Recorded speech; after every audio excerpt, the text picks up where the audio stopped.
Before I used to think, oh, blacks, oh, they used to come from the trees and jungles and all that. It's a load of rubbish. Do you really think that? Yeah. You know, I used to think they'd come over in banana boats.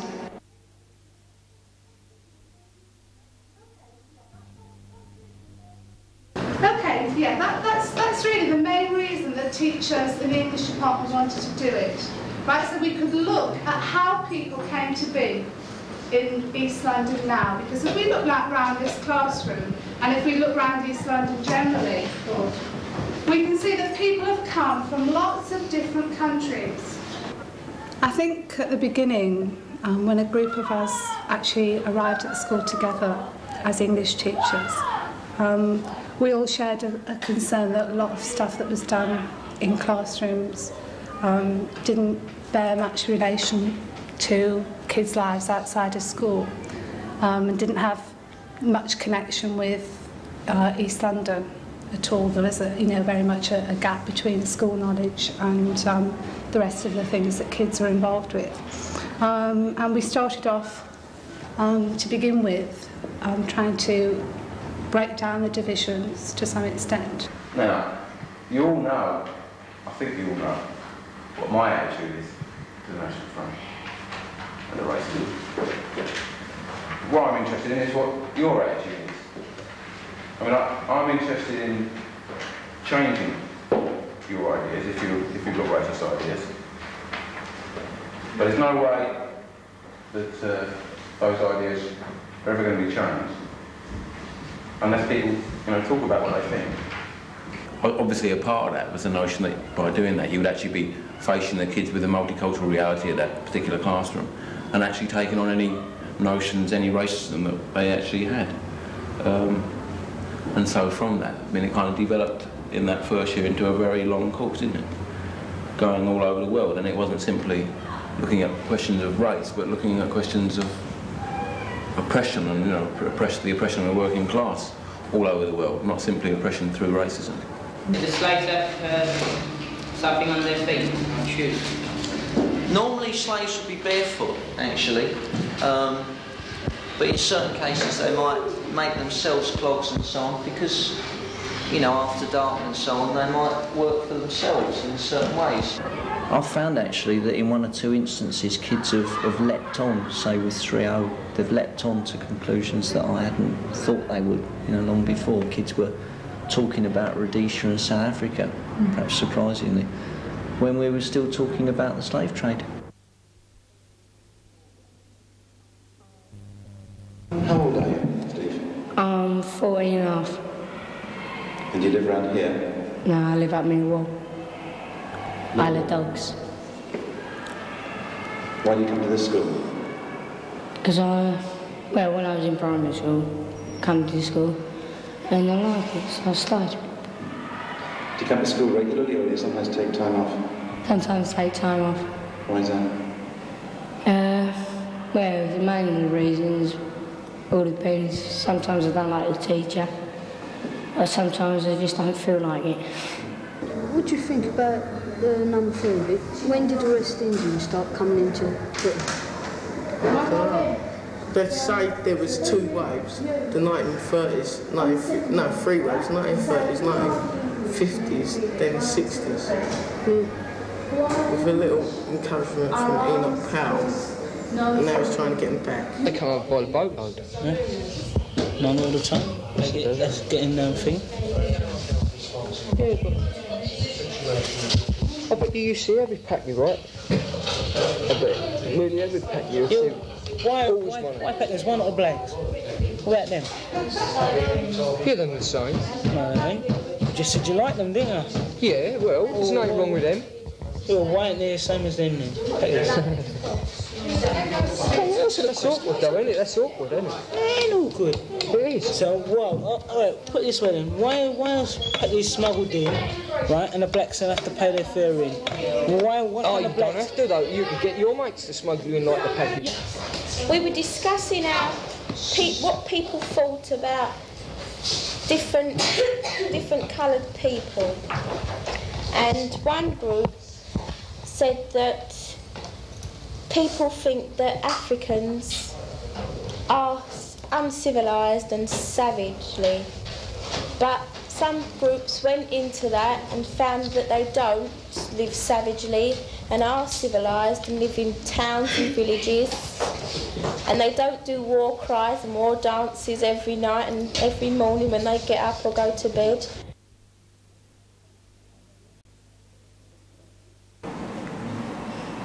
What's your dad do? I ain't got a dad. Haven't you? No. Got one somewhere. I had one, but he died. What happened? I had a heart attack. What was his job? He was a security guard. Did you know him very well? How long ago was this? Oh, when I was about 7. So that's going back about 8 years. How many in your family? 11. 11 kids? Well, there was 11, but I got 4 brothers, 4 sisters, and my mum and dad, and we had a brother, which died when he at birth. We manage, you know. And like, we take turnages of clearing up, or washing up, or getting the shopping. You have a good system? Yeah. Is it fair? You know, she helps you and you help her.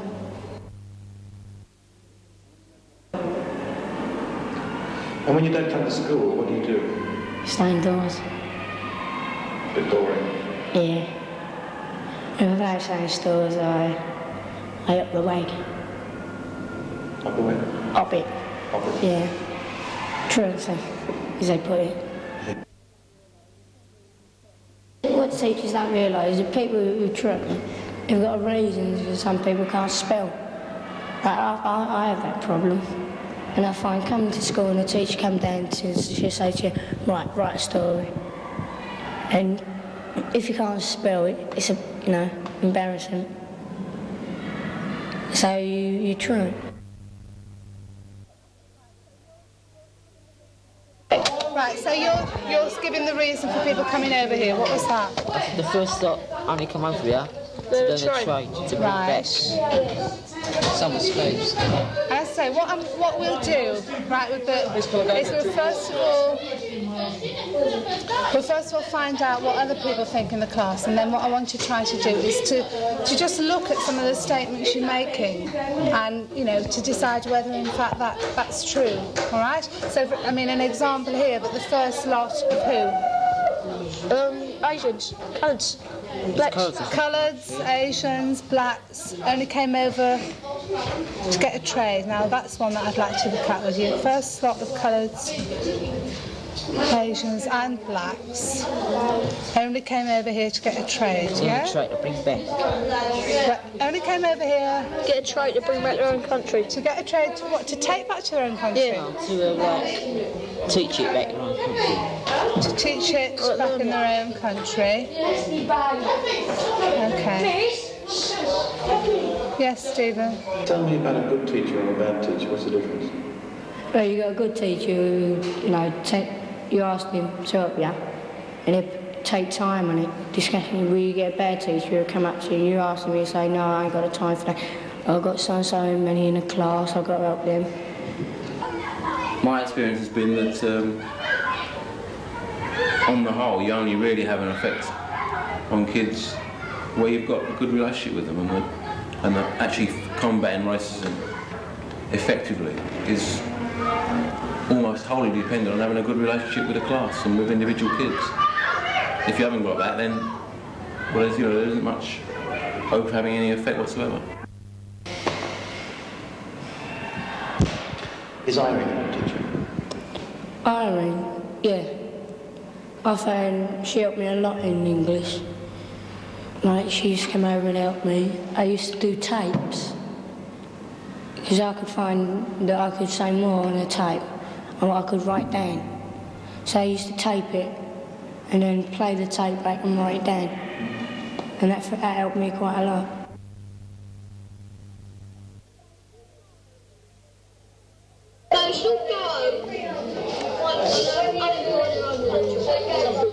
Yeah. born in England, though. Okay, so Sean, what did you say there? I said some of the Peggies was born in England, and they can't go home. But what did Gordon say to get you to say that? They should all go home. Okay, so they should all go home. Okay. You reckon? You reckoned what? Some was born in this country, so they can't go home. This is their country. Some who? Who are the people we're talking about? Coloured and pecs. Okay. I mean, as an anti-racist teacher, you don't want to allow a free rein to racism in your classroom. But at the same time, I think the position that I've reached is that opening up is actually essential, that those opinions and those ideas have actually got to be allowed to surface. Because, I mean, only then do you really know what's beginning to go on in kids' heads. Why do you think there is racial hate in this country? Jealousy of what? What could they be jealous of? It's an excuse. Some white people simply, if they think, oh, just can't stand going to work and having a job, so they see black people working for themselves for once, they think, well, they say that they're taking their jobs, but it's just an excuse. They're too lazy to go and work themselves. All the time it's been an effort to use those kids who did have a knowledge or at least anti-racist sentiments in the class, to always use that as a possible resource within the class. I mean, that could obviously is a lot more successful with some classes than it could be with others. Do you know why? Why what? Why you did slavery? I don't know, maybe they just thought it was important to sort of let you know what they went through. Yeah. And their right was for them to sort of live their own life and live as they want to live. What did you do after slavery? I think it went on to the docks, didn't it? Yeah, and then there were strikes. Yeah, the docks and the strikes, mainly. And did you discuss immigration as well? Yeah, a couple of times we discussed it. It wasn't more discussion, it was more argument, wasn't it, really? So people felt very strongly about that? Yeah, there was a lot of arguments, but then again, when you think of it, he was quite young, weren't they? Yeah. So you never listened to other people, you just spoke your mind. Yeah, it was always arguing. You wouldn't listen to reason. Did you do any researching, finding out facts and figures? Yeah, well, most of it was found out for us, really. We just sort of tried to remember it, but a lot was found out about it because there were a lot of like pamphlets and things like that, weren't there? Had you thought much before about, say, the National Front? No, I think as you go on, as you get older, you think more about it because it's facing you. More. Yeah, you understand more about it, but not then we didn't. And when we was there, we just thought National Front was a new thing, didn't we? Because it wasn't much heard about. But now as you get older, you sort of realise just how real it is, sort of thing. You ain't going to go against your parents, are you? So if your parents says to you, right, be in at 10 o'clock, you're going to come in at 10. So if a parent says, I don't want you to ring about that boy no more, you ain't, are you? You always obey them? Well, sometimes. All depends if I think they're right. I do, but if I don't, I just take no notice. As you get older, do you take more notice or less notice? As you get older, you tend to find the truth. So... How do you find the truth? Well, you know, you find your own way. Like, as you get older, you think for yourself. Some coloured parents told their children that and bring them up in a way that they must respect other people and don't go against them just because of their colour or whatsoever. And I think they're right, actually, because if they grow up, see, like now, and they see white people going against black people, they're going to grow up in a way and say, oh, you know, they don't like these people. But I don't see what satisfaction they could get out of that. See, I think we all could grow up in one community. Well, my family, you know, against everything like that. So, you know, we got a next door neighbour, who's black. And Mum gets on all right with her. She don't mind. She don't bother about the colour. My brother, he goes around with a group of white kids, and Mum says to him, don't follow them because they're white, and she stresses the point that they're white and they're luckier, in cases with police, because brother's been in trouble with police loads of times, and he's always the main one. They all think that Dave's a ringleader, but he's not. But it's just that, because he's black, he's more picked on. There was a few boys walking along, white boys, and there was a lot of black kids who was all in a group, like sitting on the wall.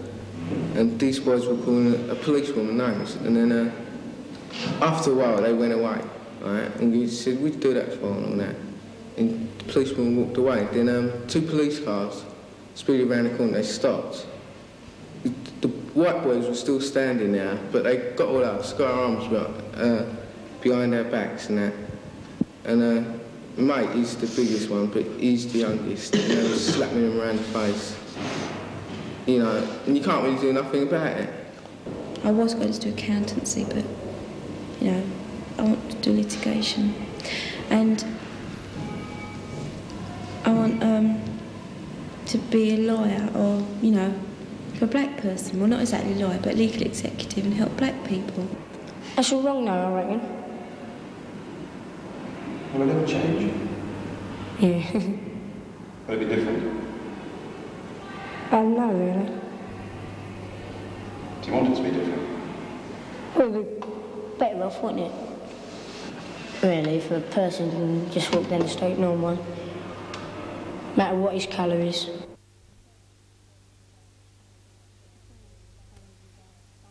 If a parent tells you about don't touch whites or don't go to blacks or don't go near them, you're going to take the view of your parents. That's all wrong, because I ain't about with coloured people and I find they're all right. I've got a couple of good mates who are coloured. Don't worry me. Like I know a mate of mine who goes over a coloured girl. Don't bother me. I'll hang about with a coloured girl. Talk to her and all that. But I don't think I'll really go out with one. I suppose you could call that racialism in one way.